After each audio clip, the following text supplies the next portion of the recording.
ओं नमो वेंकटेशाय। फुल्लारविंदरुचिरावनिशं लसन्तौ संवर्तिकाल्य समता ललितांगुलीकौ तत्पूतमौक्तिकफलदायितसन्निभौतौ भद्राद्रिरामचरणौ शरणं प्रपद्ये। వికసిత కమలము వలె సుందరము మరియు దివ్యకాంతులు వెదజల్లే ఆభరణ శోభితమైన సుకోమల అంగుళములు కలిగిన అనగా వేళ్ళు కలిగిన మహాదేవతలు మరియు యోగులు తమ హృదయ పూజా మందిరంలో సదా పూజించే ఆ శ్రీరాముని తదభిన్న ఆ శ్రీనివాస పరబ్రహ్మ యొక్క పాదాలకు శరణు కోరుతూ ఆ స్వామి యొక్క అనుగ్రహ విశేషం చేత ప్రతిరోజు మనం అయోధ్యాకాండ ప్రవచన నిర్వహించుకుంటూ ఉన్నాము. ఈరోజు ఈ కార్యక్రమాన్ని మనం అభయదాయకుడు అనే ఒక దివ్య సంకీర్తన పూర్వకంగా ప్రారంభించుకుందాం. ఈ సంకీర్తన కార్యక్రమాన్ని అన్నమాచార్య ప్రాజెక్టు కళాకారులు శ్రీమాన్ కె ఉదయ్ భాస్కర్ గారు వారి బృందంతో సహా నిర్వహిస్తారు. ఈ సంకీర్తన కార్యక్రమం అనంతరం మనం ప్రవచన కార్యక్రమాన్ని నిర్వహించుకుందాం. ఓం నమో వెంకటేశాయ.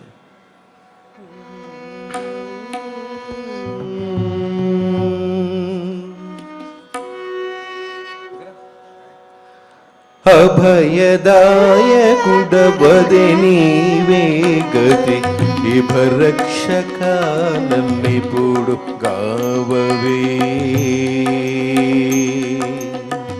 ఇభరక్షక నన్నిప్పుడు గావవే. అభయదాయకుడవదె నీవే గతి ఇభరక్షక నన్నిప్పుడు గావవే. ఇభరక్షక నన్నిప్పుడు గావవే.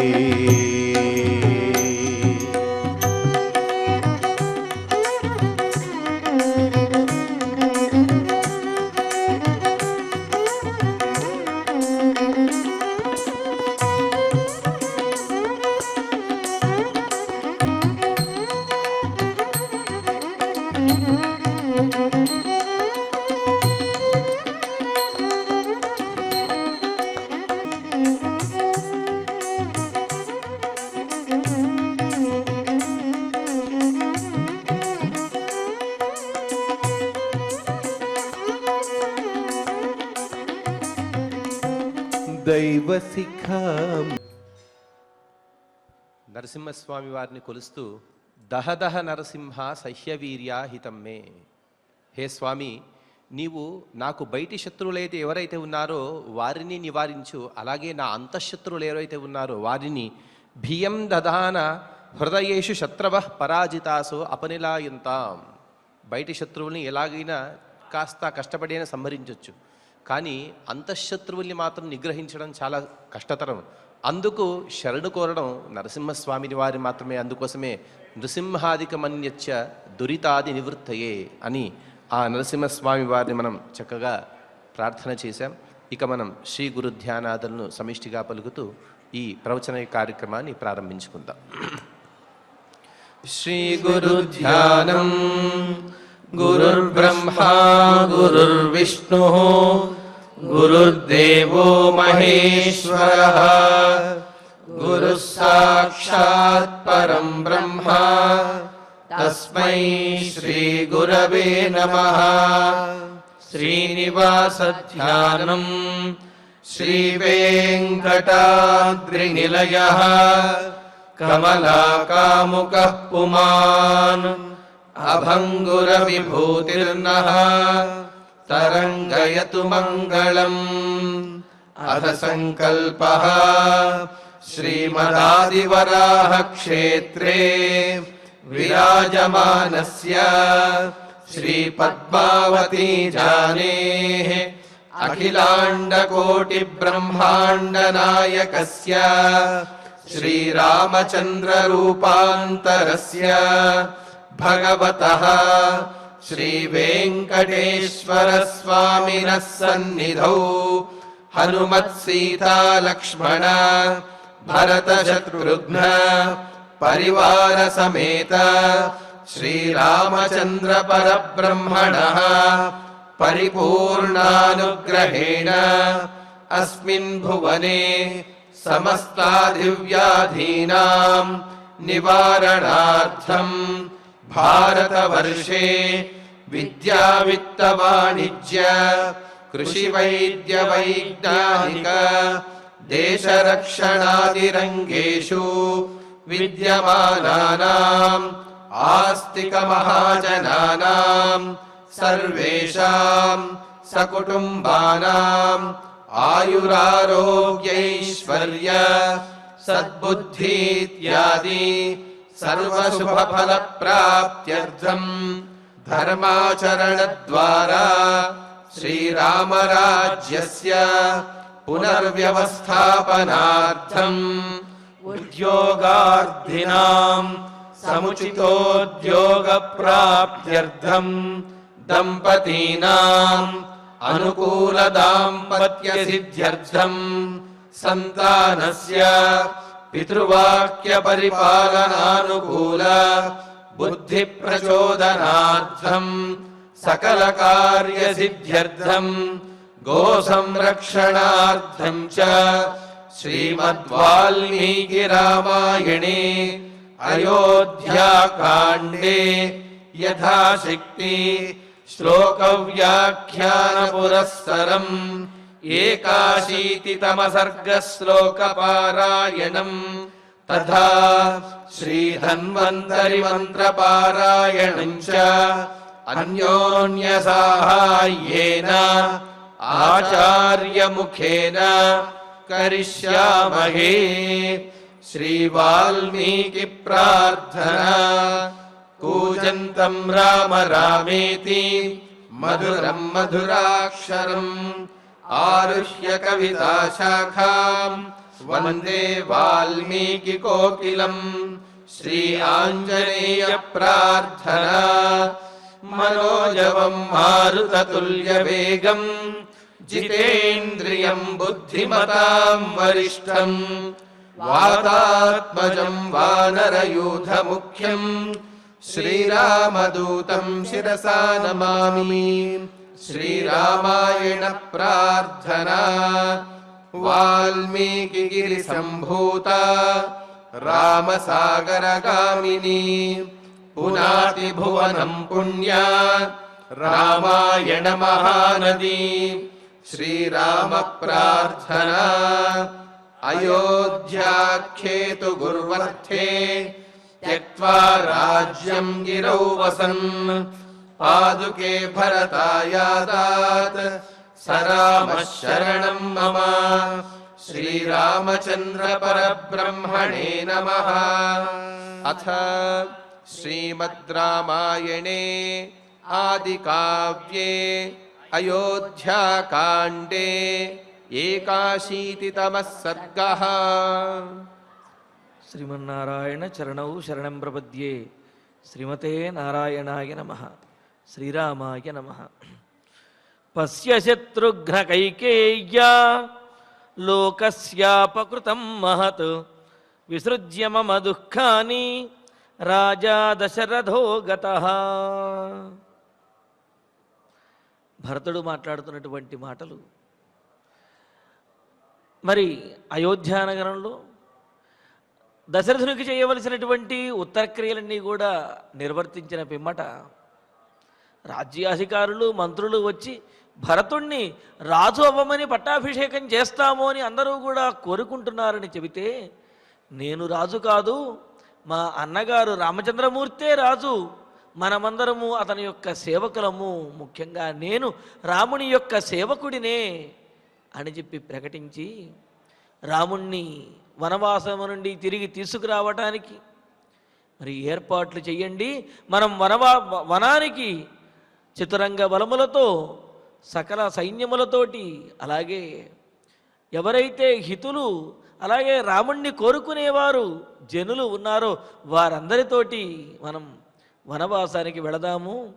మరి వెళ్ళడానికి కావలసినటువంటి మార్గములన్నీ కూడా నిర్మించండి అని చెబితే, ఈ మాట విన్నటువంటి అందరూ కూడా వారికి కుదిరినటువంటి వారు చేయగలిగినటువంటి నైపుణ్యములతోటి శిల్పకారులు, అదేవిధంగా ఆ మార్గములు నిర్మించేవారు, అలాగే ఏర్పాట్లు చేసేవాళ్ళు, గృహములు నిర్మించేవాళ్ళు, ఆహారము, వ్యవహారము, ఆవాసము మొదలైనవన్నీ చేసేవాళ్ళు అందరూ కూడా స్వచ్ఛందంగా వారుగా ఆ ఏర్పాట్లన్నీ చేస్తూ గంగా నది వరకు కూడా, అంటే అయోధ్యానగరము నుండి ఆ అటవీ మార్గంలో గంగా నది వరకు కూడా మార్గాన్ని చక్కగా దేవ మార్గంలాగా, స్వర్గ మార్గంలాగా మార్గాన్ని ఏర్పరిచారు. మార్గము చుట్టూ చెట్లు, అదేవిధంగా అక్కడక్కడ ఈ సైన్యం అందరూ కూడా ఉండటానికి శిబిరములు, అలాగే భరతుడు నివసించడానికి రాజభవంతులు, వీటన్నిటినీ కూడా కట్టి సిద్ధం చేస్తూ ఉన్నారు. మరి ఆ తర్వాత రోజు ప్రాతకాలంలోనే బయలుదేరాలి, ఇంకా అడవికి ప్రయాణం అని భరతుడు ప్రకటించాడు. అయితే ఆ తర్వాత రోజు ప్రాతకాలంలో తెల్లవారుజాముననే మరి భరతుడు ఉన్నటువంటి ఆ రాజభవంతి దగ్గరికి, అంతఃపురం దగ్గరికి సూతమాగధులు, అదేవిధంగా వాయిద్య కళాకారులు, శంఖము మొదలైనటువంటి వాటిని మోయించినటువంటి వారు అందరూ కూడా వచ్చి రాజును ఏ విధంగా అయితే మేలుకొలుపుతారో అదేవిధంగా భరతుణ్ణి కూడా మేలుకొలుపుతూ భరతుని యొక్క గుణవైభవాన్ని కీర్తిస్తూ ఉన్నారు. ఈ శబ్దములకు భరతుడు లేచి వాటిని వింటూ, సహజంగా అయితే ఆనందంగా నిద్ర లేవాలి, కానీ బాధపడుతూ నిద్రలేస్తున్నాడు. ఎందుకని ఇలాగాని అంటే, మా తండ్రి గారికి దక్కవలసినటువంటి గౌరవం ఇదంతా కూడా. సరే, ఆయన గతించేశారు. ఆయన గతించిన తర్వాత మా అన్నగారైనటువంటి రాజు కావలసినటువంటి రామచంద్రమూర్తికి చేయవలసినటువంటి ఉపచారములు వీళ్ళందరూ కూడా నాకు చేస్తూ ఉన్నారు. నేను రాజును కాదు మహాప్రభో అని చెప్పి అంటున్నప్పటికీ కూడా వీళ్ళందరూ నా దగ్గరికి వచ్చి రాజమర్యాదలన్నీ చేస్తూ రాజును మేలుకొలిపినట్టుగా మేలుకొలుపుతున్నారు అని అనుకుని బాధపడి వాళ్ళతో ఏమన్నాడు, నాహం రాజేతి చాప్యుక్త్వ శత్రుఘ్నమిదమబ్రవీత్, అయ్యా నేను రాజును కాదు, రాజమర్యాదలు నాకు చెయ్యవద్దు అని చెప్పి ఆ వచ్చిన వారితో చెప్పి శత్రుఘ్నుడితో ఈ విధంగా అంటూ ఉన్నాడు, శత్రుఘ్న, కైకేయ్య లోకస్య మహదపకృతం, మా తల్లి కైకేయి చేత ఈ లోకానికి తీరనటువంటి అపకారం చేయబడింది. చూడు ఎన్ని అనర్థములు జరుగుతూ ఉన్నాయో. ఎవరికైతే రాచమర్యాద దక్కాలో వారికి దక్కటం లేదు, ఎవరికి దక్కనవసరం లేదో వారికి దక్కుతూ ఉన్నది. అలాగే ఈ రాజ్యంలో ఉన్నటువంటి ప్రజలందరూ కూడా ఎవరినైతే కోరుకున్నాడో అతడు రాజు కాలేదు, ఎవరిని కోరుకోలేదో అతడిని రాజుగా చెయ్యాలి అనే పరిస్థితి వచ్చినది. మరి ఈ విధంగా ఈ లోకాన్ని చిన్నాభిన్నం, అంటే ఈ రాజ్యాన్ని చిన్నాభిన్నం చేసేటటువంటి చాలా అపకారము కైకేయి చేసింది మా తల్లి. చూడు, లోకస్య కైకేయ్య మహద్ అపకృతం. అంతేకాదు, ఇంతటి అపకారంలో మరి అంటే రాముడి పట్టాభిషేకం ఆపి ఆయనను వనవాసానికి పంపించడం అనేది గొప్ప అపకారం. అదేవిధంగా తీరనటువంటి ద్రోహము, ఎవరు భరించలేనటువంటి కష్టము. మరి కష్టం వచ్చినప్పుడు ఎవరు ఉండాలండి? ఎవరైతే పెద్ద దిక్కుగా ఉంటారో వారు ఉండి ఈ కష్టపడే వారందరినీ కూడా ఓదార్చాలి. కానీ ఇక్కడ పరిస్థితి, మనల్ని ఈ కష్టకాలంలో ఓదార్చి మనకు ధైర్యం చెప్పవలసినటువంటి దశరథ మహారాజు మన తండ్రి గారు కూడా మనల్ని విడిచిపెట్టి వెళ్ళిపోయారు. మమ దుఃఖాన్ని విసృజ్యగతః, నాకు దుఃఖాన్నే మిగిల్చి మన తండ్రి దశరథ మహారాజు కూడా వెళ్ళిపోయారు అని అంటున్నాడు. అంటే మనం ఆనందంగా ఉన్నప్పుడు మనతో పాటు సంతోషాన్ని పంచుకునేవాళ్ళు, కష్టాల్లో ఉన్నప్పుడు పలకరించి మనకు ధైర్యం చెప్పేవాళ్ళు, ఇటువంటి వారు ఉన్నప్పుడే మన యొక్క జీవితం సార్థకమైనట్లు, మన ప్రవర్తన వ్యవహారం సవ్యంగా ఉన్నట్లు. అంతేగాని ఎన్ని అధికారములు కానీ, ధనము కానీ, సంపదలు కానీ, పలుకుబడులు కానీ ఎన్ని ఉన్నప్పటికీ కూడా కష్టకాలంలో ఆదరించేవాళ్ళు, ఆనందంలో ఆనందాన్ని పంచుకునేవాళ్ళు వీళ్ళు లేనప్పుడు ఎన్ని సంపాదించినా వ్యర్థమే కదా. మరి ఇక్కడ చూడండి, దశరథ మహారాజు గతించినటువంటి విషయాన్ని తలుచుకుంటూ భరతుడు ఏమనుకుంటున్నాడు, భరతుడికి ఇప్పుడు రాజ్యం మొత్తం కూడా స్వాధీనం అవుతున్నది. రాజ్యంలో ఉన్న వారందరూ కూడా సరే రాముడు లేకపోయినా భరతుడైనా రాజు అయినా పర్వాలేదు అనే స్థితిలో ఉన్నారు. ఇంత గొప్ప రాజ్యం స్వాధీనమైనప్పటికీ కూడా దశరథ మహారాజు తనకు మంచి చెడు చెప్పేటటువంటి వాడు, అదేవిధంగా తన కష్టకాలంలో ఓదార్చేటటువంటి దశరథుడు లేడు అని చెప్పి భరతుడు బాధపడుతూ ఉన్నాడు. మరి ఈ విధంగా మమ దుఃఖాన్ని విసృజ్యగత, నా దుఃఖములన్నింటినీ కూడా నాకు విడిచిపెట్టేసి దశరథ మహారాజు వెళ్ళిపోయాడు అని అంటూ, తస్యేషా ధర్మరాజస్య ధర్మమూలా మహాత్మనః పరిభ్రమతి రాజశ్రీ నౌరివాకర్ణికాజలే. అంతేకాదు, నా పరిస్థితే ఇలా ఉన్నది అనుకుంటున్నారేమో, కాదు కాదు, ఈ రాజ్యం పరిస్థితి కూడా ఇలాగే ఉన్నది. ధర్మరాజస్య మహాత్మనః తస్య, ధర్మరాజు అయినటువంటి అంటే ధార్మిక శ్రేష్ఠుడైన వాడు, ధర్మాన్ని ఆచరించడంలో పట్టుదల కలిగిన వాడైన, మహాత్మనః ప్రశస్తమైనటువంటి బుద్ధి మనస్సు సంకల్పములు కలిగిన వాడైన ఆ దశరథ మహారాజు యొక్క ఏషా ధర్మమూల రాజశ్రీ, ధర్మపరమైనటువంటి ధర్మమే ఆధారంగా కలిగినటువంటి ఈ రాజ్యలక్ష్మి ఏదైతే ఉన్నదో, రాజ్యాన్ని పరిపాలించడానికి మూలమైనటువంటిది అధికారమో సైన్యమో సంపదో కాదు, ధర్మమే రాజ్యాన్ని పరిపాలించడానికి ఆధారము అని మనకు స్మృతులు తెలియజేస్తున్నాయి. ఎందుకు అంటే ఆ ధర్మంగా ఉన్నప్పుడు రాజ్యానికి కావలసినవన్నీ కూడా సమకూరుతాయి, రాజ్యంలో ఉన్నటువంటి ప్రజలందరూ కూడా సుభిక్షంగా ఉండగలుగుతారు. అందుకని ధర్మమూల ఏష రాజ్యశ్రీ, ధర్మం ఆధారంగా కలిగినటువంటిదైన ఈ రాజ్యలక్ష్మి మరి ఇప్పుడు ఎలా ఉన్నది అంటే, సహజంగా రాజు జీవించి ఉండగానే ఆ రాజుగారు తన జ్యేష్ఠ కుమారుడు పెద్ద కుమారుడిని యువరాజుగా ఉంచుతాడు. అంటే ఉత్తరాధికారి అంటారు కదా, అలాగా యువరాజుగా ఉంచుతారు. ఆ రాజు మరణించిన తర్వాత వెంటనే ఆ యువరాజు రాజు అవుతాడు. ఈ విధంగా రాజు ఉండగానే యువరాజుని నియమించడం ద్వారా ఆ రాజు గతించిన తర్వాత కూడా వెంటనే రాజుని కలిగి ఉంటుంది రాజ్యము. అంటే నిరవచ్ఛిన్నంగా రాజు యొక్క పాలనలో రాజ్యం అనేది ఉండి తీరాలి. అంతే తప్ప రాజు లేకుండా రాజ్యం ఉంటే అది అనాథ అయిపోతుంది. అరాజకమైనటువంటి రాజ్యంలో ఎన్నో దుర్మార్గాలు, అదేవిధంగా ఎన్నో ఇబ్బందులు కలుగుతాయి. మరి ఆ విధంగా ఎప్పుడూ కూడా రాజు యొక్క పరిపాలనలో ఉండవలసినటువంటి ఈ ఇక్ష్వాకు వంశ ప్రభులు పరిపాలించిన ఈ రాజ్యము ఇప్పుడు ఏమైనది, రాజు లేనటువంటిది అయిపోయినది. ఎందుకని దశరథ మహారాజు ఉండగా యువరాజుని నియమించుదామని అనుకున్నాడు. కానీ ఆ యువరాజుగా నియమించబడవలసినటువంటి రామచంద్రమూర్తి వనవాసానికి వెళ్ళిపోయాడు. ఆయన వెళ్ళిపోయిన తర్వాత మరొకడు యువరాజుగా నియమించబడే వరకు దశరథ మహారాజు ఉన్నట్లయితే, దశరథ మహారాజు గతించిన వెంటనే ఆ యువరాజు రాజయ్యి ఉండేవాడు. కానీ ఆ విధంగా యువరాజుని ఎవరిని కూడా మరి నియమించలేదు కదా. దానివల్ల దశరథ మహారాజు గతించిన తర్వాత ఈ రాజ్యము రాజు లేక అనాథ అయిపోయినది. ఎలా ఉన్నదయ్యా అంటే, జలే అకర్ణికానౌహు ఇవ, నీటి మధ్యలో కర్ణధారుడు లేనటువంటి, నడిపేవాడు లేనటువంటి పడవలాగా చుక్కాని ధరించి దిశానిర్దేశం చేసి ఆ పడవను నడిపేటువంటి వాడు లేనటువంటి పడవలాగా అది ఆ ప్రవాహంలో ఎటు కొట్టుకుపోతుందో, ఏ సుడిగుండంలో మునిగిపోతుందో తెలియనటువంటి నిరాధారమైన ఆ పడవ ఏ విధంగా అయితే ఉంటుందో, అదేవిధంగా ఇక్కడ దశరథ మహారాజును కోల్పోయి రాజు లేనటువంటి ఈ రాజ్యం కూడా దిక్కుతోచకుండా ఆ విధంగా అయిపోయినది. దీనంతటికీ కారణం కైకేయీదేవి, మా తల్లి అయినటువంటి కైకేయీదేవి. మరి ఇంకా ఈ రాజ్యం ఏమైపోతుందో అని అంటూ, యోహినస్సు మహాన్నాథ సోపి ప్రవ్రాజితో వనం అనయా ధర్మముత్సృజ్య మాత్రా మే రాఘవ స్వయం. అంతేకాదు, దశరథ మహారాజు గతించేసినప్పటికీ రామచంద్రమూర్తి ఉన్నట్లయితే ఈ పరిస్థితి వచ్చుండే కాదు అని, అంటే అదే విషయాన్ని మరలా తలుచుకుంటూ ఉన్నాడు. సహజంగా శోకంలో ఉన్నప్పుడు ఒకే విషయాన్ని మరలా తలుచుకోవడం అనేది పరిపాటి కదా.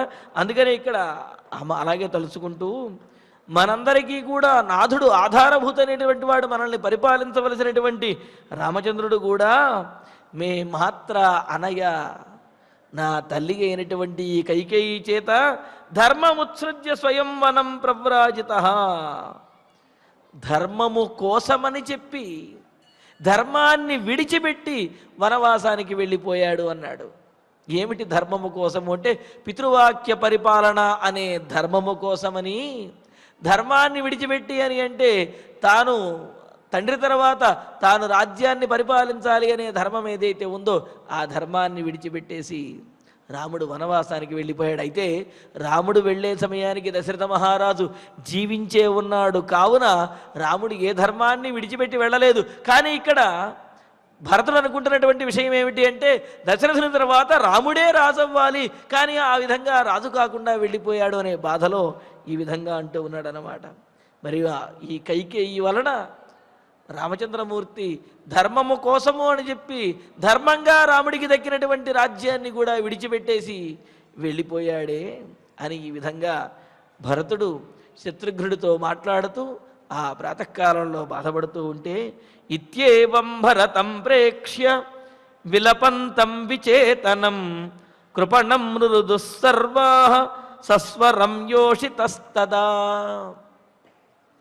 ప్రాతకాలంలో భరతుణ్ణి మంగళవాయిద్యములతోటి స్వస్తివాచనములతోటి సూతమాగధుల యొక్క ఆ స్తుతులతోటి మేలుకొలిపి అతనికి ఉపచారములు చేయడానికి వచ్చినటువంటి ఆ అంతఃపుర స్త్రీలు, అదేవిధంగా సేవకులు ఎవరైతే ఉన్నారో వాళ్ళందరూ ఎంతో ఆనందంగా భరతుణ్ణి నిద్రలేపుదాము అని వస్తే భరతుడు ఈ విధంగా ప్రాతకాలంలో బాధపడుతూ ఉంటే అది చూచినటువంటి వీరందరికీ కూడా దుఃఖం ఆగటం లేదు. ఎందుకు అంటే అందరూ అయోధ్యానగరంలో ఉన్నటువంటి అందరూ కూడా దశరథ మహారాజు గతించినటువంటి విషయంలోనూ అదేవిధంగా రాముడు వనవాసానికి వెళ్ళినటువంటి విషయంలోనూ వాళ్ళు బాధపడుతూనే ఉన్నారు. ఆ శోకం వారిలో ఉన్నది. కానీ ఒక క్షణం మాత్రం ఆ ముందు రోజు ఆనందం కలిగింది. దేనికోసమని భరతుడు మనందరము కలిసి వెళ్ళి రామచంద్రమూర్తిని అడవి నుండి మరలా తిరిగి తీసుకువద్దాము అనే మాట ఎప్పుడైతే అన్నాడో ఆనాడు మాత్రం, అంటే ఆ ముందు రోజు మాత్రం ఎంతో ఆనందం కలిగింది. ఆ తర్వాత ఆ మాట చెప్పి ఆ తర్వాత రోజునే మనం బయలుదేరదామని చెప్పాడు. ఆ తర్వాత రోజు ప్రాతకాలంలోనే మరి ఈ విధంగా ఆ భరతుణ్ణి మేల్కొలపడానికి వచ్చినటువంటి సందర్భంలో, భరతుణ్ణి కీర్తిస్తున్నటువంటి సందర్భంలో భరతుడు బాధపడుతూ ఉంటే వీళ్ళందరూ కూడా ఈ విధంగా బాధపడుతూ ఉన్నారు. సస్వరం యోషిత రురుదు, పెద్దగా ఇంకా ఆ స్త్రీలు అంతఃపుర స్త్రీలందరూ కూడా భరతుణ్ణి చూచి బాధపడుతూ విలపిస్తున్నారు.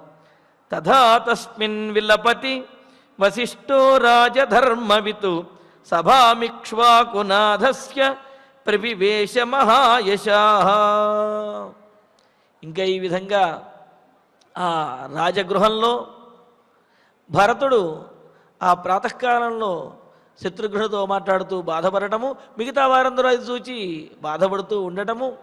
ఇది ఇలా ఉండగా ఇంతలో తస్మిన్ విలపతి మహాయశాః ధర్మవితు, ఈ విధంగా భరతుడు విలపిస్తూ ఉండగానే గొప్ప కీర్తిమంతుడు, అదేవిధంగా రాజధర్మవితు, రాజధర్మములన్నీ కూడా క్షుణ్ణంగా తెలిసినటువంటి వాడు, అన్నీ తెలిసినటువంటి వాడు, రాజగురువు అయినటువంటి వశిష్ఠ మహర్షి ఇక్ష్వాకునాథస్య సభాం ప్రవివేశ.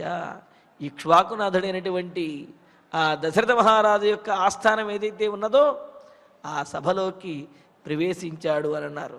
ఇక్కడ దశరథ మహారాజు యొక్క సభలో అని అంటమేమిటండి, భరతుని యొక్క సభలోకి అని అనాలి కదా అని అంటే ఆ సభకు నాయకుడు ఎవరైతే ఉంటారో ఆ నాయకుడి యొక్క సభగానే దాన్ని కీర్తిస్తారు.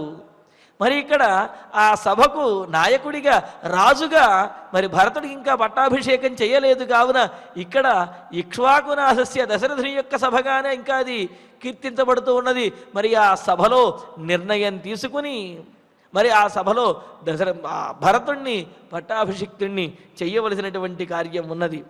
మరి అటువంటి ఆ సభా ప్రాంగణానికి ఆ రాజమందిరం దగ్గరికి ఇంతలో వశిష్ఠుల వారు ప్రవేశించారు.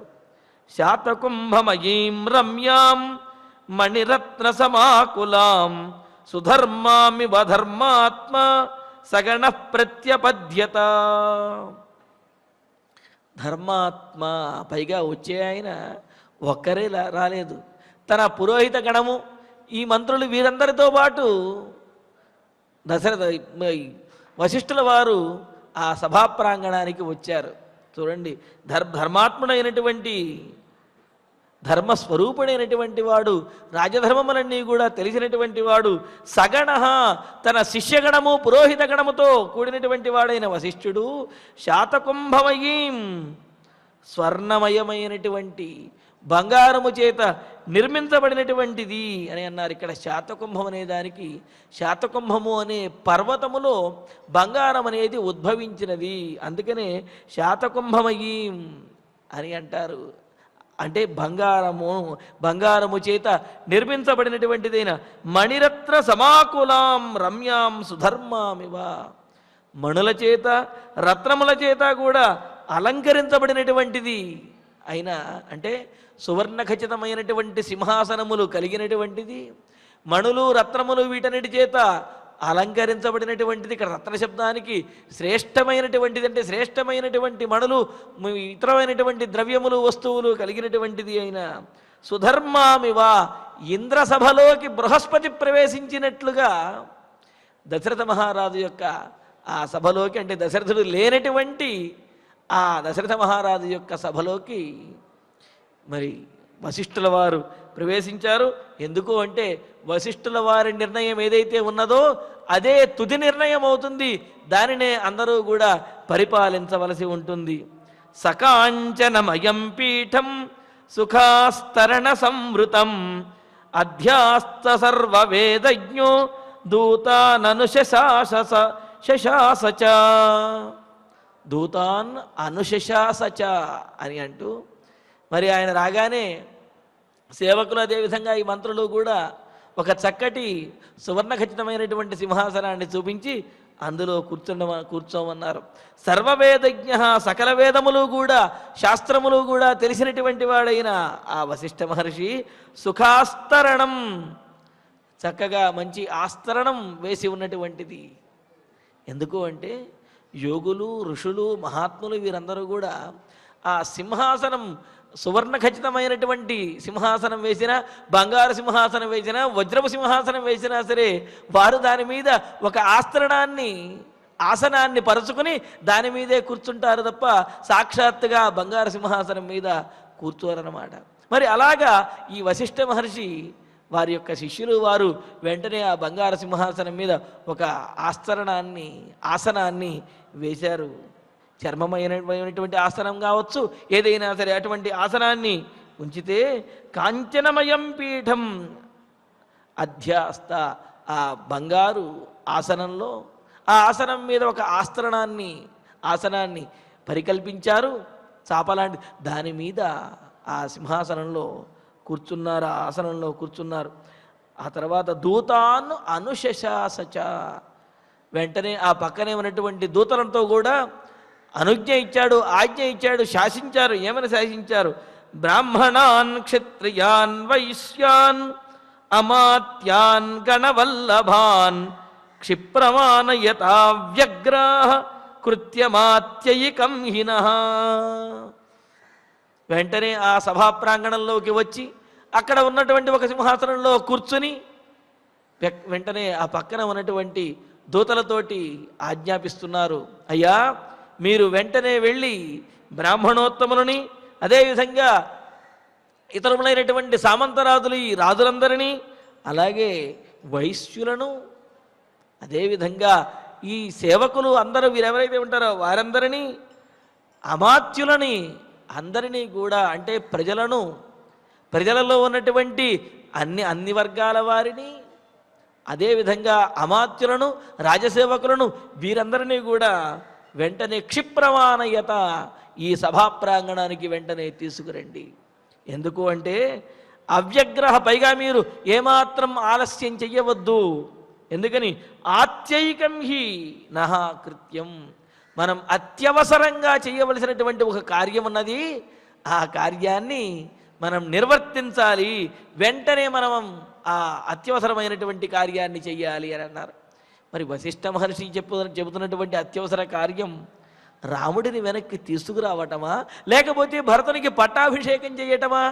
ఈ మాట ఆయన చెప్పే వరకు అందరికీ కూడా కంగారుగానే ఉంటుంది. పైగా ఎవరు కూడా ఎదురు మాట్లాడలేరు. వశిష్ఠ మహర్షికి కుదిరితే ప్రార్థించగలుగుతారు. ఆయన చెప్పినటువంటిదే అక్కడ శాసనము కదా. అందుకని ఇక్కడ ఏమంటున్నారు వశిష్ఠ మహర్షి, వెంటనే వెళ్ళి అందరినీ తీసుకురండి, మనం అత్యవసరంగా చేయవలసినటువంటి ఒక కష్టమైనటువంటి ఒక కార్యం ఉన్నది, దానిని నిర్వర్తించాలి అని అంటూ సరాజభృత్యం శత్రుఘ్నం భరతంచ యశస్వినం యుధాజితం సుమంత్రంచ ఏ చ తత్ర హితా జనాః. మరి బ్రహ్మక్షత్రియ వైశ్య శూద్రులు అదేవిధంగా వీరందరినీ, అలాగే రాజ్యంలో ఉన్నటువంటి క్షత్రియులను, అలాగే అమాత్యులను, రాజసేవకులను, వీరందరినీ తీసుకురండి అని చెబుతూనే వాటితో పాటుగా ఇంకా సరాజభృత్యం, తన ఆంతరంగికమైనటువంటి సేవకులతో కూడిన వాడైన శత్రుఘ్నుడిని కూడా తీసుకురండి. అంటే వారికి ప్రత్యేకమైనటువంటి ఆంతరంగికమైన సైన్యం కూడా ఉంటుంది కదా రాజ్యంలో. అలాగా ఆ ఆంతరంగికమైనటువంటి సైన్యం కలిగిన వాడైన శత్రుఘ్నుడిని, యశస్వినం భరతంచ, గొప్ప కీర్తిమంతుడైనటువంటి భరతుడిని కూడా తీసుకురండి అన్నాడు. వీరితో పాటుగా యుధాజితం, ఇక్కడ యుధాజిత్తు అనగానే భరతుని యొక్క మేనమామ అనే సందేహం కలుగుతుంది. కానీ ఈ సందర్భంలో యుధాజితం సుమంత్రంచ అని చెప్పి ఆ సుమంత్ర పదంతో సాహచర్యంగా చెప్పడం ద్వారా యుధాజిత్తు అంటే విజయుడు అనే మంత్రి అని మనకు వ్యాఖ్యానం ద్వారా తెలుస్తున్నది. కావున యుధాజితం విజయుడు అనేటువంటి మంత్రిని, సుమంత్రంచ సుమంత్రుడిని కూడా, అంటే రాజ్య వ్యవహారములలోనూ అదేవిధంగా పట్టాభిషేక వ్యవహారములలోనూ కూడా నైపుణ్యం కలిగినటువంటి వారు, నిర్ణయము తీసుకోవడంలో చక్కటి బుద్ధిశాలులైనటువంటి వారైన వీరందరినీ కూడా యుధాజిత్తు అదేవిధంగా సుమంత్రుడు మొదలైనటువంటి వారిని తత్ర హితాః జనాః, భరతుని విషయంలో హితకరులైనటువంటి, భరతుని యొక్క మంచిని కోరుకునే వారిని, హితాన్ని కోరుకునేటువంటి శ్రేయోభిలాషులు ఎవరైతే ఉన్నారో వారందరినీ కూడా తీసుకురండి. ఆనయత, వెంటనే ఈ సభామందిరానికి, సభా ప్రాంగణానికి వారందరినీ తీసుకురండి అని చెప్పి అనుశశాస, అక్కడ ఉన్నటువంటి దూతలతోటి సేవకులతోటి ఆయన ఆజ్ఞాపించారు. మరి వెంటనే వాళ్ళు పరుగున వెళ్ళి వారిని తీసుకురావాలి కదా. తతో హలహలా శబ్ద సుమహాన్ సమపద్యత రథైరశ్వైర్గజైశ్చాపి జనానాముపగచ్చతాం. ఎప్పుడైతే వశిష్ఠ మహర్షి ఈ విధంగా ఆ ఆస్థానంలో, ఆ సభా ప్రాంగణంలో కూర్చుని భరతుడికి సంబంధించినటువంటి శ్రేయోభిలాషులను, అదేవిధంగా శత్రుఘ్నుణ్ణి, ఆయన యొక్క ఆంతరంగిక సైన్యంతో, అలాగే మిగతా బ్రహ్మక్షత్రియ వైశ్యులు వీరందరినీ, సేవకులని అందరినీ కూడా ప్రవేశపెట్టండి అని చెప్పి ఎప్పుడైతే అన్నారో వెంటనే దూతలు వెళ్ళారు. వారికి చెప్పగానే వశిష్ఠ మహర్షి యొక్క ఆజ్ఞాని అంటే శిరోధార్యంగా భావించి అందరూ కూడా పరుగున ఆ సభా ప్రాంగణానికి వచ్చేస్తారు. ఎందుకు అంటే వశిష్ఠుల వారు ఏది చేసినా సరే అది లోక కళ్యాణకరంగా ఉంటుంది, అయోధ్య నగరానికి అది శ్రేయోదాయకంగా ఉంటుంది. అందుకని అందులోనూ కూడా భరతుడు ఏమని చెప్పాడు, రేపు ప్రాతకాలంలోనే మన ప్రయాణం వనవాసానికి, అడవికి వెళ్ళడానికి, రాముణ్ణి తీసుకురావడానికి అని చెప్పాడు కదా. మరి ప్రజలందరూ కూడా దానికోసమని ఎదురు చూస్తూ ఉన్నారు. వశిష్ఠ మహర్షి ఎప్పుడైతే అందరినీ తీసుకురమ్మని చెప్పి దూతలతో చెప్పాడో, దూతలు అక్కడికి వెళ్ళడం, వారందరినీ పిలవడం, వారందరూ కూడా తతో హలహల శబ్ద అని అంటూ, ఇంకా తర్వాత రథములతోటి, అశ్వములతోటి, గజములతోటి కూడా ఉపగచ్చతాం, సభకు వస్తున్నటువంటి వారైన జనానాం, జనుల యొక్క సుమహాన్ హలహలా శబ్ద, చాలా గొప్పదైనటువంటి, చాలా బిగ్గరగా పెద్దగా వినిపిస్తున్నటువంటి హలహలా శబ్ద, కోలాహల శబ్దం ఏదైతే ఉన్నదో ఆ ధ్వని సమపద్యత అయోధ్య నగరం అంతా కూడా వ్యాపిస్తూ ఉన్నది. అంతే కదా, ఎక్కడికైనా బయలుదేరి వెళుతున్నారు అంటే వెంటనే అందరిలోనూ కూడా ఉత్సాహం అనేది కలుగుతుంది. లేకపోతే ఆ ఏర్పాట్లకు, అదేవిధంగా అక్కడికి వెళ్ళేటటువంటి విశేషం గురించి పెద్దగా మాట్లాడుకోవడంతో చాలా కోలాహలంగా ఉంటుంది కదా. అలాగా వశిష్ఠ మహర్షి యొక్క అనుజ్ఞతోటి అందరినీ కూడా సభా ప్రాంగణానికి రమ్మని దూతలు ఎప్పుడైతే చెప్పారో అప్పుడు వెంటనే అందరూ కూడా రథములతోటి, అశ్వములతోటి, గజములతోటి, కొంతమంది నడుచుకుంటూను ఈ విధంగా అందరూ ఆ సభా ప్రాంగణానికి చాలా త్వరగా వస్తూ ఉంటే వారు వచ్చేటటువంటి ధ్వని అయోధ్యానగరం అంతా కూడా వ్యాపిస్తూ చాలా కోలాహలంగా ఉన్నదిట. తతో భరతమాయాంతం శతక్రతుమివామరా ప్రత్యనందన్ ప్రకృతయ యథా దశరథం తదా తథా. ఇంకా ఆ సభా ప్రాంగణంలోకి రావలసిన వారు చాలామంది వచ్చేశారు. సభలో వశిష్ఠుడు మొదలైనటువంటి వారు, గురువులు, అమాత్యులు, క్షత్రియులు, వైశ్యులు, వ్యాపారస్తులు, మిగతా వారు అందరూ కూడా ఆ సభా ప్రాంగణంలో ఉండగా ఇంతలో భరతుడు తన అంతఃపురం నుండి ఇంకా సభలోకి ప్రవేశిస్తూ ఉన్నాడు. తతో భరతమాయాంతం శతకృతమివామరాహ ప్రత్యనందన్ ప్రకృతయ యథా దశరథం తథా అని అంటుంటే, ఆ సభా ప్రాంగణంలోకి భరతుడు ప్రవేశిస్తూ ఉంటే ఆ పక్కనే శత్రుఘ్నుడు, అదేవిధంగా వారికి సంబంధించినటువంటి ఆంతరంగికమైనటువంటి సైన్యము, ఆ సైన్యం మధ్య నుండి భరతుడు ఆ విధంగా మునుముందుకి సాగుతూ ఆ సభా ప్రాంగణంలోకి ప్రవేశిస్తూ ఉంటే రాజఠీవితోటి ఒక మత్తగజములాగా అదేవిధంగా పట్టపుటేనుగు ప్రవేశిస్తున్నట్లుగా ఆయన ఆ విధంగా రాజఠీవితో ప్రవేశించి వస్తూ ఉంటే ఆయాంతం భరతం, వస్తూ ఉన్నటువంటి ఆ భరతుణ్ణి చూచినటువంటి ప్రకృతయ అమాత్యులు, సేవకులు మొదలైనటువంటి వారు ఎవరైతే ఉన్నారో పౌరులు, వీళ్ళు ఆ పౌరులు దశరథం యథా, దశరథుణ్ణి ఏ విధంగా అయితే కీర్తించేవాళ్ళు, దశరథుడు సభలోకి వస్తూ ఉంటే ఏ విధంగా ఆనందించేవాళ్ళు, తథా ఆ విధంగా ఆ భరతుణ్ణి చూచి వీళ్ళందరూ ఆనందిస్తూ ఉన్నారట. ఇక్కడ విశేషం ఏమిటి అంటే దశరథుని యొక్క అన్నిటితోటి కూడా రామచంద్రమూర్తి ఆవిర్భవిస్తే అదే పోలికలతోటి భరతుడు కూడా ఉన్నాడు. ఎందుకు అంటే రాముడికి భరతునికి కూడా ఆ లక్షణములలోనూ సాముద్రిక లక్షణాల్లోనూ కూడా చాలా సామ్యం అనేది ఉంటుంది. ఒకానొక సందర్భంలో ఆ వనవాసానికి మనకు ముందు వస్తుంది, అక్కడ రామచంద్రమూర్తి దగ్గరికి భరతుడు వెళుతూ ఉంటే లక్ష్మణుడు అదేవిధంగా సీతాదేవి వీరు చూచి మరో రాముడు మరలా కదలి వస్తున్నాడా అన్నట్లుగా ఉన్నది. భరతుణ్ణి చూస్తూ ఉంటే ఆ నడక కానీ, ఆ ఆహార్యం కానీ, ఆ టీవీ కానీ, ఆ మాట తీరు కానీ, ధర్మము యందు ఆసక్తి కానీ ఇవన్నీ రాముడికి ఏ విధంగా ఉన్నాయో అదేవిధంగా భరతునికి కూడా ఉన్నాయని. మరి రాముడికి ఇవన్నీ ఎలా వచ్చాయి అంటే ఆ మాట మనం ముందే చెప్పుకున్నాం, దశరథుని ద్వారా ఈ లక్షణములన్నీ కూడా వచ్చాయి.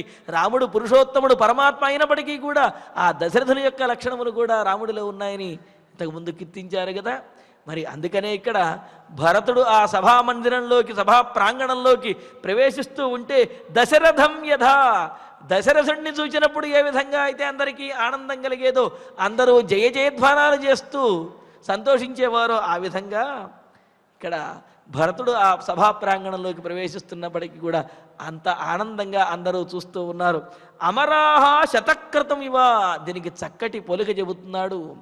దేవసభలో ప్రవేశిస్తున్నటువంటి ఇంద్రుణ్ణి చూచి ఆ దేవతాగణమందరూ కూడా ఏ విధంగా అయితే ఆనందిస్తారో అలాగే ఈ దశరథుని యొక్క సభలోకి ప్రవేశిస్తున్నటువంటి భరతుణ్ణి చూచి ఆ సమస్తమైనటువంటి ఆ గురువులు, అమాత్యులు, ఆ జనులు, పురజనులు వీళ్ళందరూ కూడా భరతుణ్ణి చూచి ఆనందిస్తూ జయ జయధ్వానములు చేస్తూ ఉన్నారు. చూడండి, ఇక్కడ జయ జయధ్వానాలు చేశారు అంటే మళ్ళీ భరతుడికి మనసులో కొంత బాధ కలుగుతుంది. అబ్బబ్బా, నేను రాజుని కాదయ్యా అంటే మళ్ళీ నాకు జయజయలు కొడతారు ఏమిటి అని చెప్పి మళ్ళీ భరతుడికి అనుమానం కలుగుతుంది. కానీ అక్కడ ఆ అయోధ్యానగరము, ఆ సభా ప్రాంగణము ఎంత గొప్పగా ఉన్నది అంటే చెబుతూ హ్రదగివతిమినాగ సంవృత స్థిమిత జలో మణిశంఖ శర్కర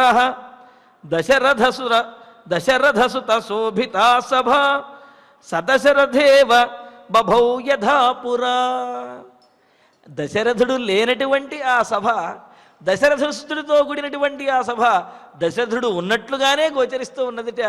మరి అంత గొప్పగా ఉన్నది అంటూ దశరథ సుతశోభిత, దశరథుని యొక్క పుత్రుడైన భరతును ఉన్నటువంటి భరతుని చేత, భరత శత్రుఘ్నుల చేత శోభిల్లుతున్నటువంటి ఆ సభ స దశరథేవ, దశరథుడు ఉన్నట్లుగానే ఆ సభ గోచరిస్తూ ఉన్నది. అంటే దశరథుడు ఉన్నప్పుడు ఎంత కోలాహలంగా, ఎంత ఆనందోత్సాహములతో, ఎంత ధైర్యంగా ఆ పుర ప్రజలందరూ ఉండేవాళ్ళు అదేవిధంగా భరత శత్రుఘ్నుల్ని చూసేటప్పటికి, ముఖ్యంగా భరతుడిని చూసేటప్పటికి కూడా అంతే ఆనందము, అంతే ధైర్యము. అదేవిధంగా జయ జయధ్వానాలు చేస్తూ ఉన్నారట. అది ఎలా ఉన్నదంటే తిమినాగ సంవృత, తిమింగలములు అదేవిధంగా నాగముండె సర్పములతోనూ కూడినటువంటి మణిశంఖ శర్కర, మణులు శంఖములు ఇసుక మొదలైనటువంటి వాటితో కూడినటువంటి స్థిమిత జల, స్థిమితమైనటువంటి అంటే గంభీరమైన లోతైనటువంటి అగాధమైనటువంటి నీరు కలిగిన హ్రదయివ, పెద్ద మడుగులాగా. మడుగు అంటే ఇక్కడ సముద్రము దగ్గరలో ఉన్నటువంటి పెద్ద మడుగులాగా ఆ సభా ప్రాంగణం ఉన్నది అన్నారు. సముద్రంతో పోల్చవచ్చు కదండి అని అంటే ఇక్కడ సముద్రంతో పోల్చడానికి లేదు. జలము వంటి వాడైన వశిష్ఠ మహర్షి చాలా స్థిమితంగా కూర్చుని ఉన్నాడు. అందుకనే ఇక్కడ ఏం చేస్తున్నారు, సముద్రముతో కాకుండా సముద్రము దగ్గరలో ఉన్నటువంటి లోతైనటువంటి ఒక మడుగులాగా, పెద్ద సరస్సులాగా ఆ సభా ప్రాంగణం ఉన్నది. చూడండి ఏమన్నారు, ఆ సభా ప్రాంగణంలో అదే తిమింగలములు, పెద్ద పెద్ద సర్పములతో కూడినటువంటిది, అలాగే మణులు శంఖములతోటి ఇసుకతో కూడినటువంటిది, నిశ్చలమైనటువంటి లోతైనటువంటి జలముతో ఉన్నటువంటి పెద్ద సరస్సులాగా ఉన్నది అని అన్నారు. అంటే పూర్వం దశరథుడు ఉన్నప్పుడు ఎంత గొప్పగా ఉండేదో అంత గొప్పగాను ఉన్నది. అదేవిధంగా చాలా నిశ్చలంగా గంభీరంగాను ఉన్నది. ఒక పక్కన కోలాహలము కూడా కనిపిస్తూ ఉన్నది. మరి ఈ విధంగా ఆ సరస్సుతో పోల్చడంలో ఉద్దేశ్యం ఏమిటనే దానికి చెబుతూ మనకు పెద్దలు చెబుతారు. ఇక్కడ భరతుడు శత్రుఘ్నుడు అంటే భరతుడు అనే తిమింగలము అని అంటే చాలా కొన్ని యోజనములు సముద్రంలో కొన్ని యోజనములు వ్యాపించినటువంటి పెద్ద చేప అంటారు కదా, అలా తిమింగలం అన్నమాట. అటువంటి తిమింగలం వంటి వాడు భరతుడు. అందుకనే భరతుడు అనే తిమింగళముతో కూడినటువంటిది. మరి శత్రుఘ్నుడు బుసలు కొడుతూ చాలా కోపంగా ఉన్నాడు కదా, అందుకని శత్రుఘ్నుడు అనే పెద్ద సర్పముతో కూడినటువంటిది. అంతేకాదు సుమంత్రుడు, విజయుడు మొదలైనటువంటి మణుల వంటి మంత్రులతో కూడినటువంటిది అయిన సభ. ఇంకా జనులు, పురజనులు అనే ఇసుకతోటి సహజంగా అంటుంటారు కదా, ఇసుక వేసిన రాళ్ళనంతటి జనం వచ్చారు అంటారు కదా. అలాగా ఇసుక రేణువులు ఏ విధంగా అయితే ఉన్నాయో ఆ విధంగా ఎక్కువగా వచ్చినటువంటి కిక్కిరిసి ఉన్నటువంటి జనముతోటి. అంతేకాదు ఇక్కడ స్థిమిత జల అన్నాడు, అంటే కదలకుండా ఉన్నటువంటి గంభీరంగా ఉన్నటువంటి నీటితోటి అన్నారు. ఎవరంటే ఇక్కడ ఈ సభామందిరంలో వశిష్ఠుడు అనే ఆ లోత అగాధమైనటువంటి జలముతోటి ఉన్న దశరథుని యొక్క సభ అనే సరస్సు చాలా గొప్పగా ప్రకాశిస్తూ ఉన్నది.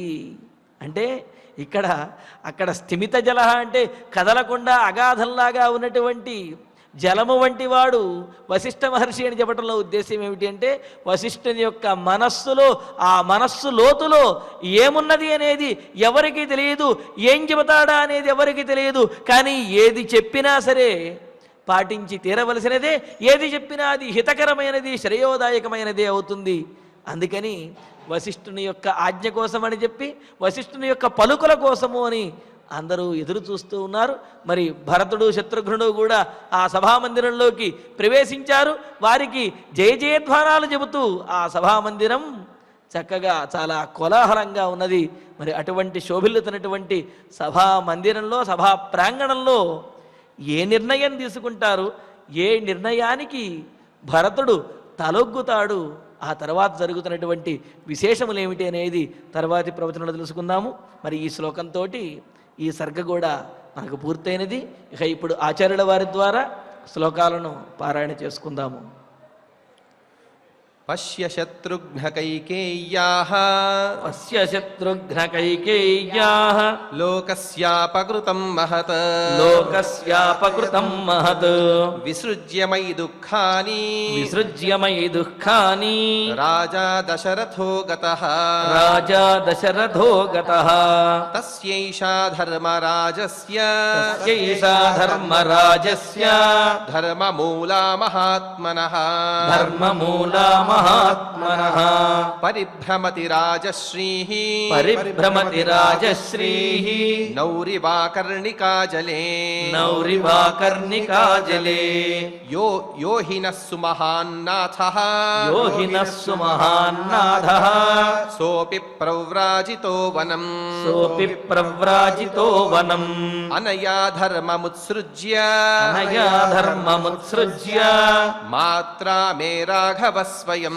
మాత్రా మే రాఘవ స్వయం ఇత్యేవం భరతం ప్రేక్ష్య ఏవం భరతం ప్రేక్ష్య విలపంతం విచేతనం విలపంతం విచేతనం కృపణం రురుదుః సర్వాః కృపణం రురుదుః సర్వాః సస్వరం యోషితస్తదా సస్వరం యోషితస్తదా తథా తస్మిన్ విలపతి తథా తస్మిన్ విలపతి వసిష్ఠో రాజధర్మవిత్ వసిష్ఠో రాజధర్మవిత్ సభామిక్ష్వాకునాథస్య సభామిక్ష్వాకునాథస్య ప్రవివేశ మహాయశాః ప్రవివేశ మహాయశాః శాతకుంభమయీం రమ్యాం శాతకుంభమయీం రమ్యాం మణిరత్నసమాకులాం మణిరత్నసమాకులాం సుధర్మామివ ధర్మాత్మా సుధర్మామివ ధర్మాత్మా సగణః ప్రత్యపద్యత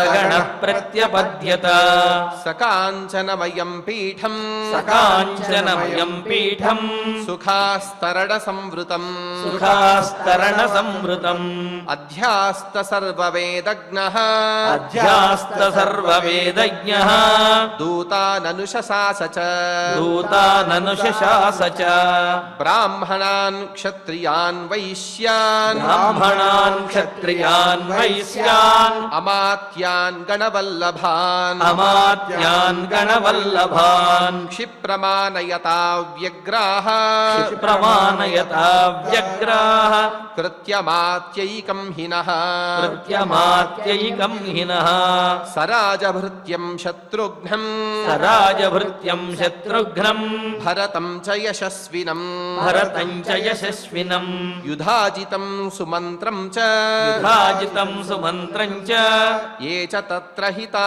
జనాః ఏ చ తత్ర హితా జనాః తతో హలహలా శబ్దః తతో హలహలా శబ్దః సుమహాన్ సమపద్యత సుమహాన్ సమపద్యత రథైరశ్వైర్గజైశ్చాపి రథైరశ్వైర్గజైశ్చాపి జనానాముపగచ్చతా జనానాముపగచ్చతాం తతో భరతమాయాంతం తతో భరతమాయాంతం శతక్రతుమివామరాః శతక్రతుమివామరాః ప్రత్యనందన్ ప్రకృతయః ప్రత్యనందన్ ప్రకృతయః యథా దశరథం తథా యథా దశరథం తథా హృదయివ హృదయివ తిమినాగ సంవృతః తిమినాగ సంవృతః స్థిమితజలః స్థిమితజలః మణిశంఖ శర్కరః మణిశంఖ శర్కరః దశరథ దశరథ సుతశోభితా సభా సుతశోభితా సభా సదశరథేవ సదశరథేవ బభౌ యథా పురా బభౌ యథా పురా ఇత్యార్షే ఇత్యార్షే శ్రీమద్ రామాయణే శ్రీమద్ రామాయణే ఆదికావ్యే ఆదికావ్యే అయోధ్యాకాండే అయోధ్యాకాండే ఏకాశీతితమః సర్గః ఏకాశీతితమః సర్గః 81వ అధ్యాయంలోని శ్లోకాలను చక్కగా పారాయణ చేసుకున్నాం. ఇక మనం ఫలశ్రుతుడిని ప్రారంభించి మంగళ శ్లోక పర్యంతం అందరం కూడా సమిష్టిగా పలుకుతూ ఈ కార్యక్రమాన్ని సంపూర్ణం చేసుకుందాం. ఫలశ్రుతిః ఆయుష్యమారోగ్యకరం యశస్యం సౌభ్రాతృకం బుద్ధికరం సుఖం చ శ్రోతవ్యమేతన్నియమేన సద్భిః ఆఖ్యానమోజస్కరమృద్ధికామైః శ్రీరామచంద్ర పరబ్రహ్మణే నమః.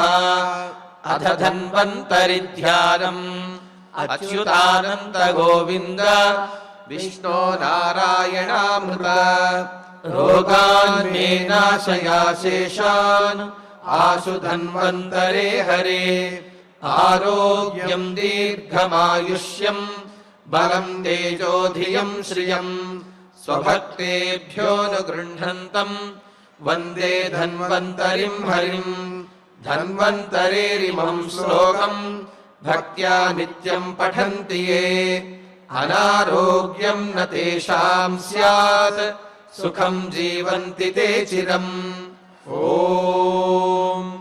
नमो भगवते वासुदेवाय धन्वन्तरये अमृतकलशहस्ताय वज्रजलौकहस्ताय सर्वामय विनाशनाय त्रैलोक्यनाथाय महाविष्णवे स्वाहा।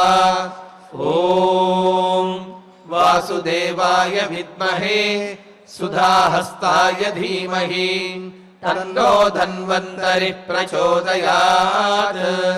अथ नवग्रह प्रार्थना।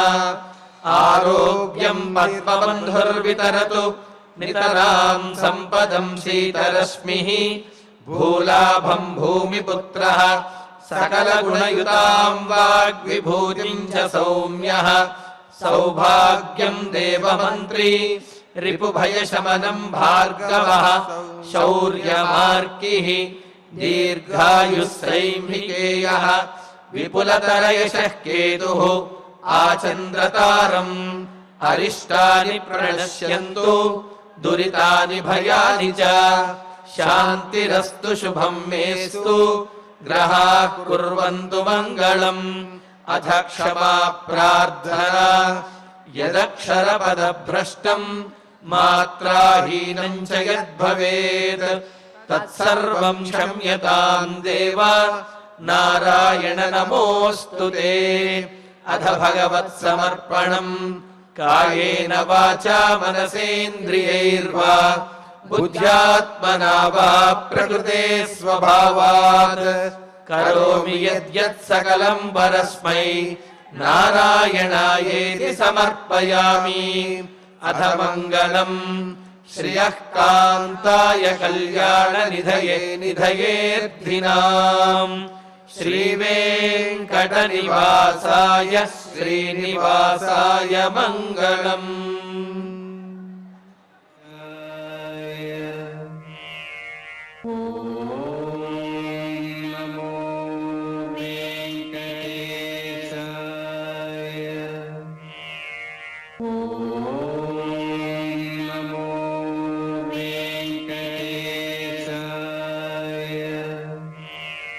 Oh